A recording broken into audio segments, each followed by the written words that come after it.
apalagi ini bagus sekali untuk pasien-pasien yang diabetes. Jadi bukan berarti kalau kita nggak makan nasi nggak kenyang, asal jangan sampai berubah warna, berubah rasa ya. Kafein itu tidak menyebabkan dehidrasi, tapi kafein itu punya efek. Selamat datang di Teman Sehat Podcast. Di sini, teman sehat bisa dapat informasi terkini tentang kesehatan langsung dari ahlinya. Stay safe, stay healthy.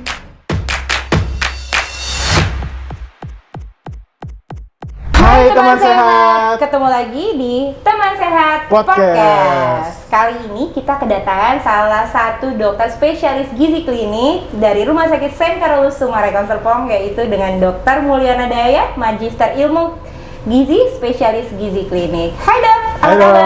Halo Emil, halo Andrew. Halo. Semoga dalam keadaan baik ya dok ya hari ini. Harus sehat. Ya. Oke, nah ini dok, dalam kesempatan kali ini kita mau ngobrol-ngobrolnya nih dok, ngobrol-ngobrol santuy. Boleh. Ngobrol-ngobrol santuy. Kita hari ini sih rencananya mau ngomongin dua topik ya Mil ya. Yes, benar dua banget. topik, ini ada satu itu tentang seputar gizi. Kita lebih ke mitos faktanya lah, mitos fakta tentang gizi. Satu lagi nanti kita akan ngomongin diet dok, biar saya cepat kurus. Oke, siap. Bukan Anda aja, tapi juga saya. Oke, siap. Oke, silakan Emil. Oke. Yang pertama nih dok, saya mau nanyain. Karena ini balik back to zaman dulu ya dok. Iya, Orang Dok. tua saya kan sering banget, mungkin orang tua kami. Iya. Orang tua kami sering banget yang namanya masak nasi. Misalkan masak nasinya malam hari. Atau pagi hari lah dok ya, pagi hari, tapi tidak langsung dimakan dok nasinya. Jadi dimakannya nanti pada saat siang hari, tunggu nasinya agak adem gitu, tunggu Iya. dingin dulu. Nggak langsung, biasanya kalau kita kan udah matang, langsung aja tuh Iya, sikat. karena lebih enak. Lebih kalau enak. apalagi Panas-panas. kalau hujan Beuh, guys. nasi Gitu. kan. Nah, infonya menurut mitosnya, kalau nasi yang udah dingin itu tuh kualitasnya lebih bagus daripada nasi yang panas. Menurut dokter itu mitos apa fakta? Silakan dok. Jawabannya itu adalah fakta. Waduh. Aduh, berat juga. Fakta itu ya. Jadi gini, nasi itu kan karbohidrat, dan dalam karbohidrat itu ada yang namanya zat pati. Dan ternyata Tuhan itu menciptakan zat pati itu mudah untuk dicerna kalau dia dipanaskan. Ya, tapi ternyata zat pati itu bisa kita membuat menjadi zat pati yang resisten. Artinya zat pati itu susah untuk dicerna. Caranya gimana? Salah satunya, betul, metodenya adalah pendinginan. Tapi pendinginannya ada caranya. Mau tahu nggak? Gimana tuh, dok? Nah, jadi gini, pendinginannya itu minimal 10 jam setelah nasinya matang. Ya, jadi nasinya udah matang, kita taruh di meja, dinginkan 10 jam. Ya, setelah itu zat pati akan menjadi lebih susah untuk dicerna. Tapi kan kadang-kadang kita pengen ya makan nasi yang hangat, gimana caranya, tapi banget. juga sehat gitu ya. Iya. Ada juga caranya. Caranya setelah nasinya didiamkan di suhu ruangan, kita bisa simpan di dalam kulkas dengan suhu 4 derajat dalam waktu 24 jam. Tuh, di kulkas Mil. Betul. Besoknya Pantesan. kalau Andrew sama Emil mau makan, tinggal angetin. Makan, ternyata zat patinya itu lebih sulit dicerna. Nah, sorry dok, aku potong. Untuk diangetin itu diapain tuh dok? Sebaiknya diangetkan Caranya? dengan menggunakan dandang, karena dengan proses penguapan, ya.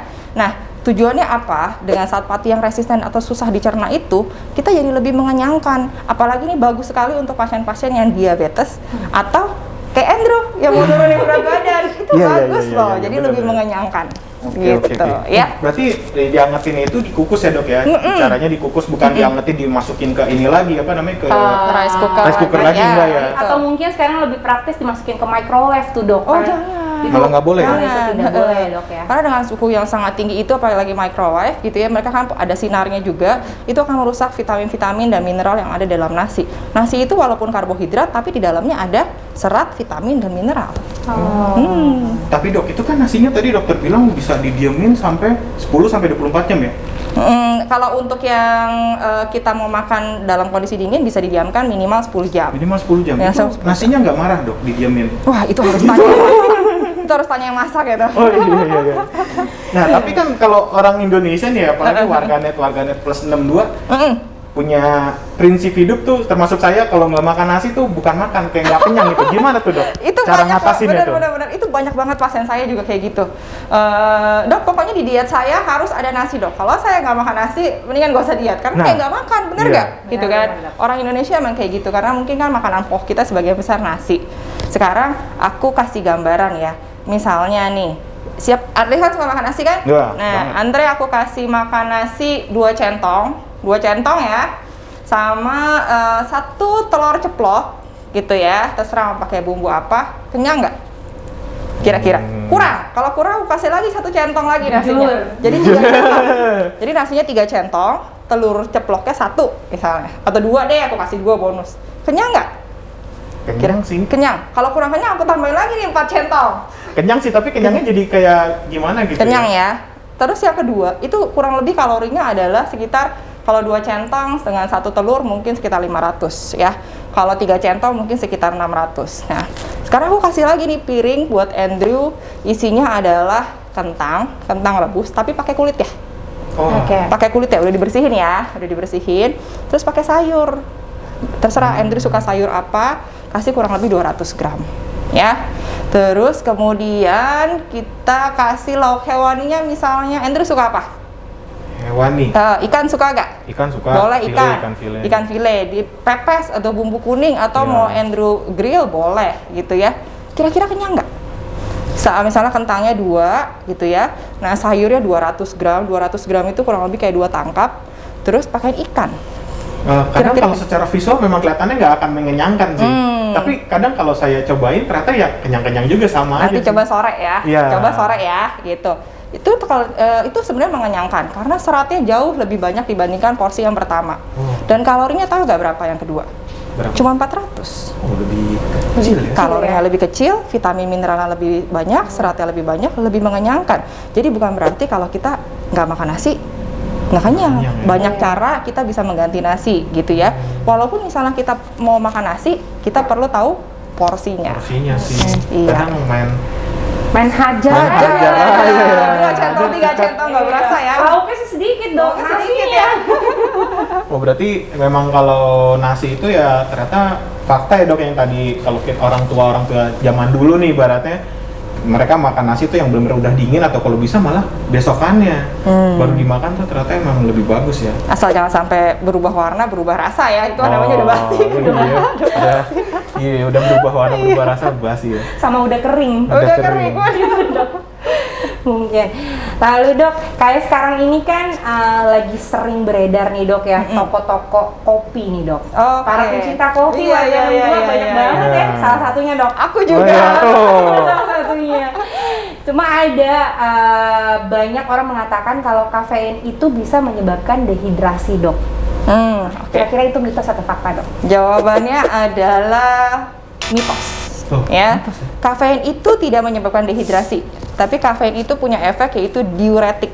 Artinya lebih merangsang kita untuk lebih mudah pipis atau buang air kecil. Ya, berasa nggak? Kalau Emil suka kopi nggak? Jarang ya? Nggak bisa. Andrew suka kopi? Suka. Kalau makan berlebih kopi gitu lebih gampang pipis nggak? Atau nah itu salah satu efeknya diuretik ya. Memang dari penelitian itu dikatakan efek diuretik itu baru terjadi kalau kopi kafeinnya itu kurang lebih 500 mg atau kurang lebih 4-5 cangkir kopi. Jadi Andrew hati-hati kalau minum kopi jangan terlalu banyak ya. Iya sih. Nggak berani juga banyak. Iya. Nah terus ada satu lagi efek yang sebenarnya kita perlu perhatikan. Karena ini sensitivitas setiap orang kan berbeda-beda terhadap kafein ya. Ternyata kafein juga kalau berlebih dapat menyebabkan efek ke jantung atau kardiovaskular. Ada orang yang sensitif minum kopi sedikit yang keluhannya apa? Berdebar-debar. Ya, itu saya tuh. Nah, itu hati-hati. Kadang begitu dok. Ada memang beberapa orang yang memiliki genetik ya sensitivitas terhadap kafein atau metabolismenya lama. Gitu. Jadi kafeinnya di dalam tubuh lebih lama dikeluarin gitu ya. Itu hati-hati. Batasannya berapa? Kalau dari penelitian itu kurang lebih 200 mg atau 2-3 cangkir kopi per hari. Ya, jadi tapi balik lagi sensitivitas tiap orang beda-beda. Kadang-kadang ada yang 1 cangkir kayak aku gitu ya, lebih dari 1 cangkir udah deg-degan. Jadi hati-hati ya. Tapi kalau dari ilmu gizi sendiri nih dari Dokter Muli sendiri, kalau tadi kan kita ngomongin tentang kopi nih. Kopi itu kalau saya itu mikir kopi ya kopi, bubuk kopi sama air diseduh. Tapi kan kalau sekarang kan orang minum kopi nggak cuma kopi tok ya, bukan cuma kopi. Nah, satu itu susu, bahkan Creamer. ada creamer, gula Iya, lagi. iya, Nah iya, itu kalau menurut dokter sendiri gimana? Nah, untuk boleh aja gitu ya, tapi ya kita harus tahu porsi ya, kembali ke kuantitasnya ya. Terus terutama untuk teman-teman mungkin yang pejuang diet, Yes. Nah, itu berat. itu harus dibatasi ya, karena mau nggak mau itu kan juga ada kalorinya. Iya. Gitu. Berarti kalau mau minum kopi ya silakan minum kopi tapi tanpa gula, tanpa creamer, tanpa susu. Pak. Iya, tahu nggak? Ternyata kopi bagus loh buat diet untuk nurunin berat badan ya. Ternyata kopi itu punya efek meningkatkan metabolisme. Apalagi untuk pasien-pasien atau teman-teman yang mau diet turunin berat badan. Jadi sangat baik sebenarnya, tapi tetap ada batasan ya. Kalau untuk kopinya sendiri ada saran diminumnya kapan dan kapan nggak dok? Maksudnya Baiknya diminumnya mungkin pagi hari apakah saat pagi bangun atau tidur. sore atau malam? Iya, atau mungkin harus makan dulu baru minum kopi atau bagaimana dok? Sebaiknya setelah makan ya, karena kopi itu kan juga satu merangsang asam lambung gitu ya. Untuk teman-teman yang misalnya punya penyakit GERD itu kayak tukak lambung, itu hati-hati. Jadi memang sebaiknya hindari kopi ya, karena itu akan merangsang asam lambung, itu yang pertama. Yang kedua, kalau teman-teman sensitif sama kopi ya sebaiknya jangan diminum di sebelum olahraga ya. Takutnya kan kalau olahraga kita memicu adrenalin ya, heart rate-nya jadi cepet, nadinya jadi cepet. Kalau kita minum kopi malah makin cepet, nanti kita malah deg-degan. Itu kedua. Dan ketiga, kadang-kadang juga meningkatkan adrenalin kan, simpatis kita. Jangan diminum kurang lebih 2-3 jam sebelum tidur. Kita nggak usah tidur. Iya ya. Yes, benar. Iya. Begadang. Oh, begadang Yang jadi. ada malah nggak tidur. Kecuali emang mau ngerjain tugas. Oh, banyak kerjaan. Banyak kerjaan, lembur ya, iya. lembur ya. Benar-benar. Iya, iya, kerja Salah setoran satu ya. doping. Doping. Berarti tadi kafein itu bisa menyebabkan dehidrasi, itu berarti Fakta ya? fakta atau mitos? Mitos. Mitos. Berarti kafein bisa menyebabkan dehidrasi itu sebuah mitos ya dok ya? Mitos. Yang berfaktanya adalah kafein bisa menyebabkan meningkatkan efek diuretik dan juga gangguan kardiovaskular ya. Nah, terus kita ada pertanyaan lagi nih dok seputar gizi juga. Oke. Katanya itu lemak, yang namanya lemak itu selalu buruk. Jadi kayak udah dicap lemak sama dengan buruk. Gimana tuh dok? Nah ini seru nih, ngomongin lemak nih. Pasti pada banyak yang pengen tahu soal lemak. Banget dok. Banget kan? Jawabannya adalah lemak semuanya buruk ya? Jawabannya adalah mitos. Oh, berarti ada lemak yang baik dong? Ada. Emil suka makan ikan nggak? Suka banget dok. Suka banget. Nah, di ikan itu kalau Emil misalnya makan ikan kembung aja gitu ya, di bagian leher-lehernya itu kan ada minyaknya tuh. Iya, benar. Itu jangan dibuang, itu dimakan. Itu adalah minyak yang atau lemak yang bagus gitu. Kenapa? Karena di dalam ikan itu terkandung yang namanya omega 3 ya. Jadi lemak itu memang istilahnya makronutrien. Kita kebutuhannya cukup besar, sekitar 25-30%, atau kurang lebih maksimal nih 5 sendok makan per hari.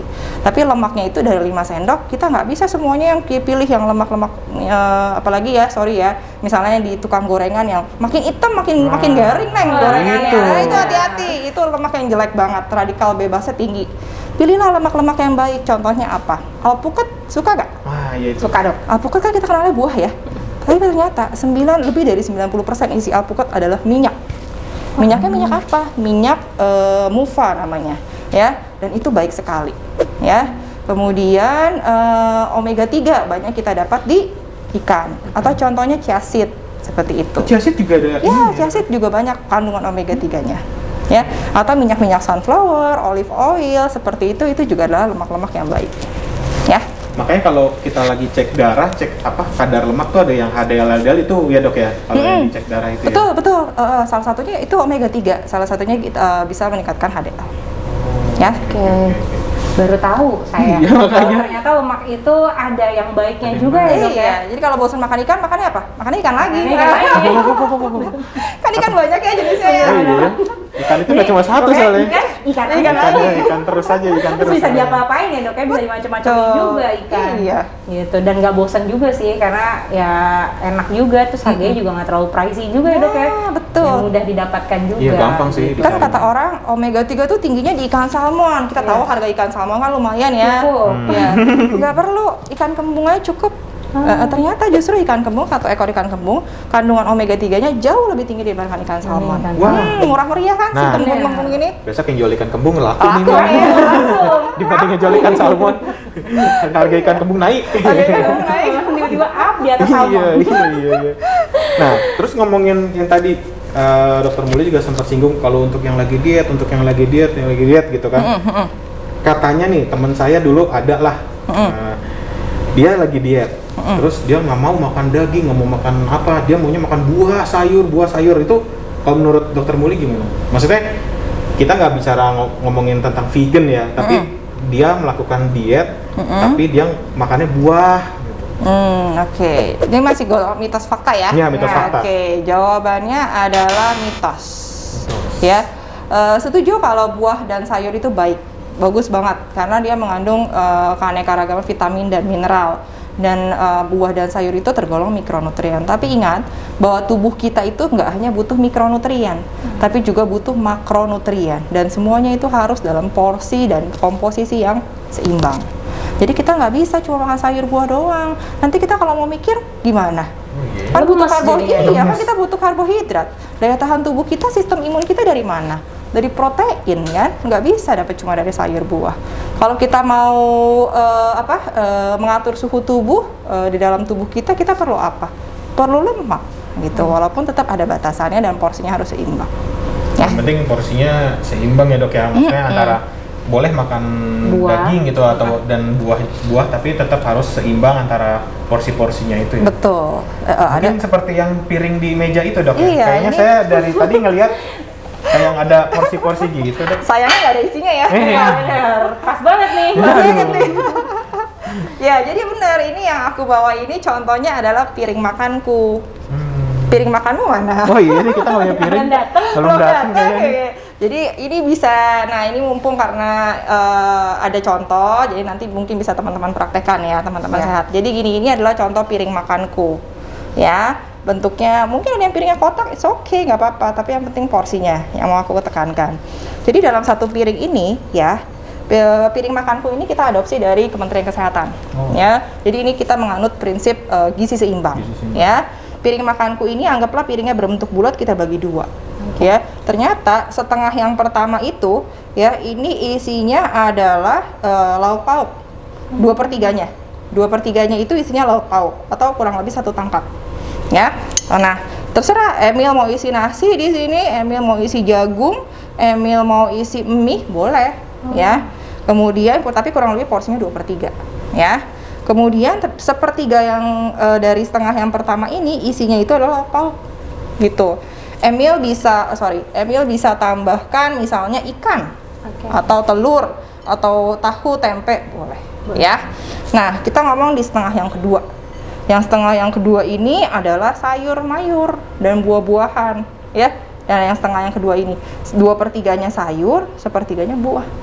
Jadi Emil atau Andrew kalau mau makan nasi 1 centong, sayurnya jangan 1 sendok makan. Kebalik ya. Gitu ya. Nggak imbang. Lihat nih, ternyata porsi nasi sama porsi sayur harus sama. Begitu ya. Terus porsi buah jangan ketinggalan, harus ada. Gitu. Kalau sekarang, kalau dulu kan kita waktu kita kecil nih, zaman kita kecil pasti taunya 4 sehat 5 sempurna. Kalau sekarang kayaknya udah bukan itu ya. Udah bukan itu. Itu zaman kita SD itu. Sekarang beda. Jadi kita prinsipnya piring makanku ini dengan prinsip panduan gizi seimbang. Ya. Jadi kurang lebih makanan pokok itu 3-4 porsi, kemudian lauk hewani, lauk nabati juga 3-4 porsi, 2-3 porsi, kemudian sayur mayur 3-4 porsi. Jangan lupa ada tambahan si bumbu-bumbu. Ya. Garam, gula, minyak. Ya, garamnya 1 sendok teh, gulanya itu 4 sendok makan, minyaknya maksimal 5 sendok makan. 5 sendok teh. Ya. Oh, Mil. Itu takaran yang benar. Takaran yang benar. Kalau kita kayaknya belum sampai segitu ya. Iya. Di rumah Gimana modalnya? Iya, gimana modalnya? Dicobain taruh. Oke dok, balik lagi nih dok ke pertanyaan selanjutnya nih. Ini mitos atau fakta nih dok? Kan banyak nih pasien-pasien mungkin ya dok ya, teman sehat di luar sana yang punya sakit, salah satunya sakit diabetes nih dok.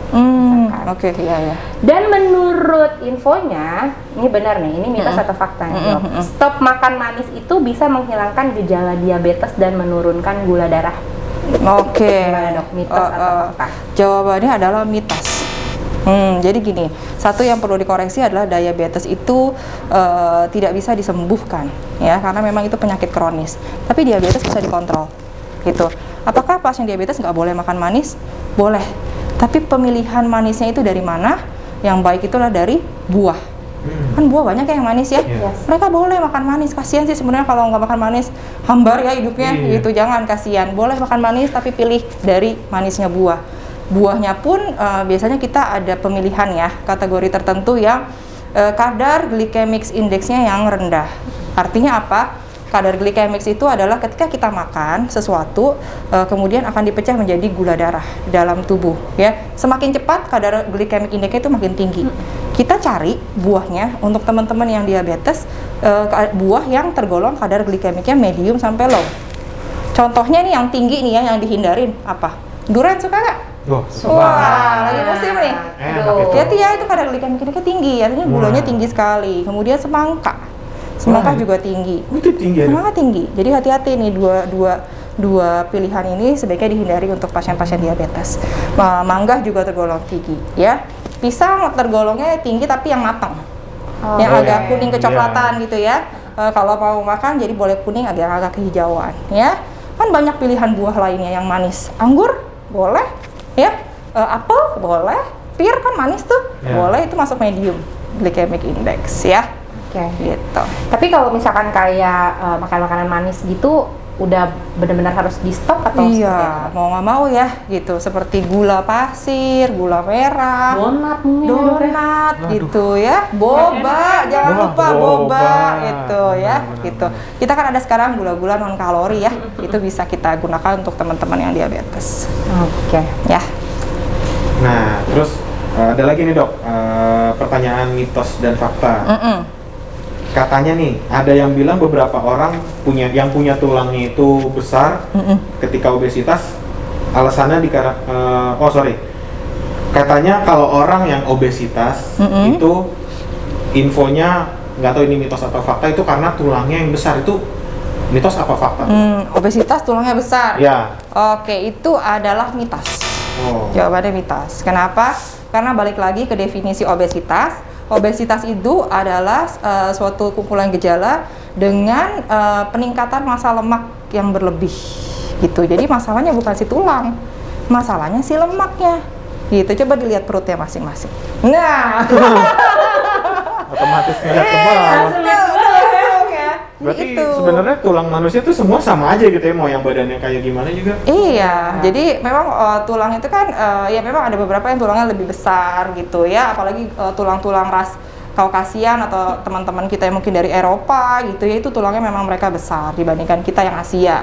Tapi contohnya gini, misalnya ada pasienku nih atlet gitu ya, atlet tinju gitu ya.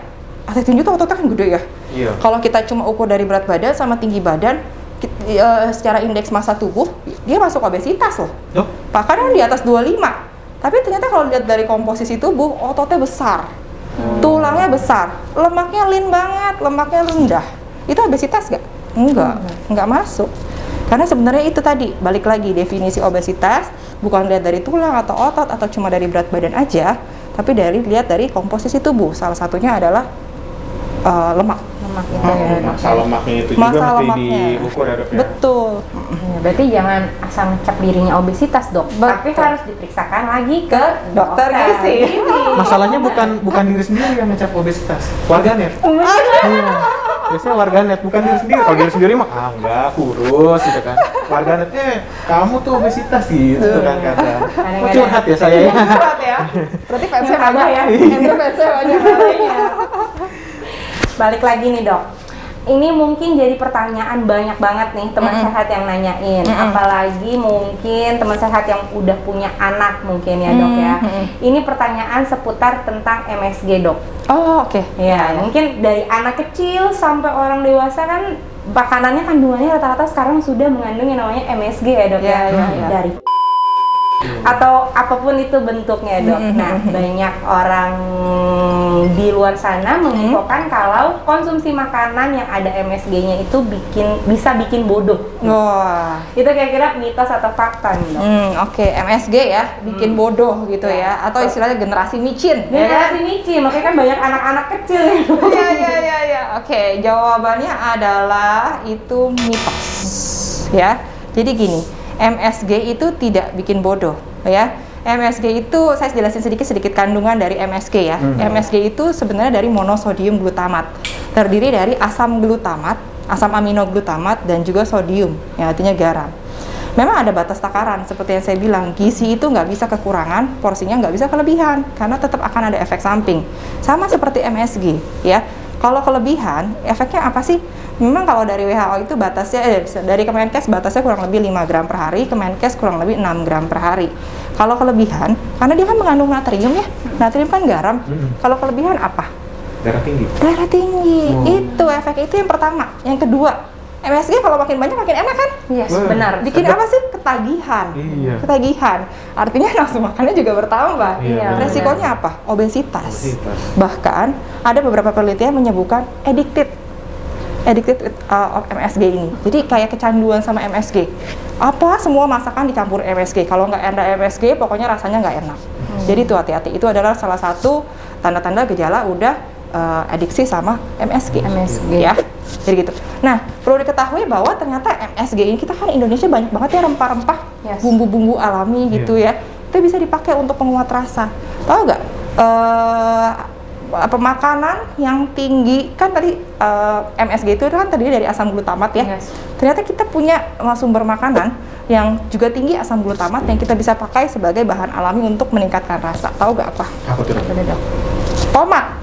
Wah, tomat. MSG itu banyak, asam glutamat itu banyak di kandungan susu, keju, dan salah satunya adalah tomat.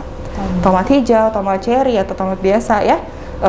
Itu kalau kita campur ke dalam masakan itu akan menguatkan rasa. Ya. Jadi lebih enak. Jadi lebih enak. Cuma memang kadang-kadang kan ada yang nggak suka rasa tomat asli ya, gitu. Dan ternyata tomat itu ada kandungan yang namanya likopen. Likopen itu baru aktif kalau kita panaskan. Itu antioksidan tinggi loh, bagus. Malah lebih bagus daripada si MSG. Iya, atau kalau mau nggak suka tomat, kita bisa menambahkan MSG lain yang alami, kunyit, ya kan, ketumbar, seperti itu. Banyak kok rempah-rempah Indonesia yang bisa kita jadikan sebagai MSG. Campur dah tuh semua bumbu, biar makanan enak. Rasanya lebih enak, lebih wangi. Betul, ya. betul. Berarti secara dari bahan-bahan makanan di Indonesia juga kita udah kaya banget ya. Udah dari yang alami pun udah banyak banget pilihan-pilihannya tanpa harus tambahin yang buatan gitu ya, Dok ya? Iya, makanya saya selalu bilang ke pasien-pasien saya, jangan pelit sama bumbu. Apalagi bumbu-bumbu rempah. Jangan pelit. Itu Malawang ya, Dok ya. Kaya banget kita Indonesia, ya. Nah, terus ada lagi nih, Dok, pertanyaan tentang mitos dan fakta seputar gizi. Katanya kalau makan sayur, apalagi dalam jumlah yang banyak, itu pasti akan bikin sehat. Oke. Benar nggak tuh, Dok? Mitos apa fakta tuh, Dok? Jawabannya adalah fakta. Ya, memang tidak bisa dipungkiri bahwa sayur itu mengandung vitamin dan mineral yang luar biasa kaya. Ya, dia juga banyak mengandung antioksidan. Tapi memang yang disarankan porsinya itu kurang lebih 5-6 porsi sayur dan buah. Sayur dan buah. Bisa lah makan sayur 3 porsi sehari. Buahnya 2 udah bisa gitu. Mau lebih silakan aja gitu, boleh. Berarti aman ya, Dok ya, maksudnya. Tapi ada takaran khusus, maksudnya sesuatu yang dikonsumsi terlalu banyak juga kan kadang nggak bagus tuh, Dok. Ada efek sampingnya nggak, kayak misalnya kalau saya dengar kan dulu nggak boleh itu makan sayuran hijau tuh terlalu banyak. Katanya kan nggak boleh, itu gimana kalau menurut Dok? Memang tergantung kasus ya, gitu. Karena kan seperti yang saya bilang bahwa kandungan gizi tiap sayur, makanan itu kan berbeda-beda. Biasanya kita kondisikan misalnya pada pasien-pasien yang asam urat. Nah itu hati-hati. Memang seperti golongan kacang-kacangan, atau misalnya golongan sayuran yang berwarna hijau tua, itu memang sebaiknya dihindari dulu ya sampai asam uratnya normal. Atau misalnya nih contohnya pada pasien-pasien ginjal yang misalnya kadar kalium itu tinggi sekali di sayur-sayuran ya. Kaliumnya tinggi, ya mau nggak mau dibatasin dulu sayurnya. Berarti memang ya harus dikontrol juga lah, Dok ya, konsumsi sayurnya. Dan ingat harus diimbangi dengan porsi makanan lainnya. Terus ngomongin kita makan kan harus seimbang dan lengkap gitu ya tadi kan. Wah, kalau kata dokter Muli. Itu mendingan gimana dok? Kalau konsep makannya tuh mendingan makan sekali terus banyak atau mending makan sering tapi sedikit? Oke, nah ini 50-50 nih antara mitos dan fakta. Oh. Jadi gini, sebenarnya tergantung kebiasaannya juga. Memang ini juga ada beberapa penelitian yang bilang ini juga tergantung dari genetik. Ada loh orang yang genetiknya ternyata suka ngemil. Kayak aku suka ngemil. Jadi lebih porsi makan yang sering gitu. Tapi kan kita bisa atur setiap makan yang seringnya itu berapa kalori, makannya seperti apa gitu ya. Jadi contohnya gini, kalau makan dikit tapi misalnya makan sedikitnya itu fast food semua, misalnya pagi makan burger, siang makan ayam crispy gitu ya 2 gitu ya sama keju pakai nasi sama kentang goreng. Terus yang ke sorenya misalnya makan pizza 5 potong, kan besar-besar semua tuh, ya kan? Dibandingkan sama makan sedikit gitu ya, yang paginya mungkin makan roti gandum sama selai gitu ya. Kemudian selingannya makan buah, siangnya makan nasi pakai sayur dengan porsi yang udah kita atur seperti itu sampai seterusnya sampai malam gitu ya. Mungkin secara kalori malah lebih sedikit yang makan sedikit. Mungkin makan sedikit tapi sering. Mungkin secara mengenyangkan juga lebih mengenyangkan orang yang makan sedikit tapi sering gitu ya. Jadi ini tergantung dari porsi, dari segi kuantitasnya, dan yang kedua dari segi kualitas atau jenis makanan yang kita pilih. Mau makan 3 kali sehari doang juga boleh aja gitu ya, tapi komposisinya yang harus dilihat. Komposisi dan porsi ya pasti. Dan porsinya ya. Komposisinya udah tepat, nanti porsinya iya. Jangan cuma makan karbonya doang sama minyak goreng-gorengan. Nah, itu kan tadi kita udah ngomongin tentang mitos fakta seputar gizi. Tadi dokter udah nyinggung juga nih tadi yang terakhir ini tentang makan tentang porsi-porsi makanan lah ya. Nah, itu kan juga mengarah ke diet. Oke. Itu mengarah ke diet. Kita mau ngomongin yang topik yang kedua nih, Dok. Oke. Nah, penasaran kan sama topik kita yang kedua? Nantikan di part selanjutnya.